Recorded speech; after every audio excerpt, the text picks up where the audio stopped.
ఒక్కసారి నేను వెనుతిరిగి చూసా, నే నడిచిన మార్గములోన అడుగుల గురుతులను. ఆ గురుతులు తెలిపే కథలన్నీ విన్నా, నా గతమును కనులారా ఒక మారు చూసా.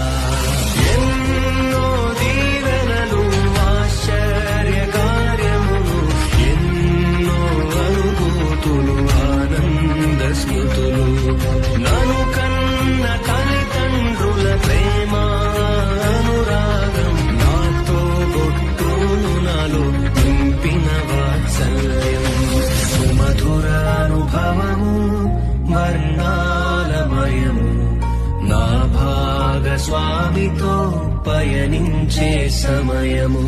ప్రతి ఉదయం నవ్వు, శ్రమలున్నా తృప్తి, ఇది నా జీవితము, ఓ వరమే ఒక తరుణమే.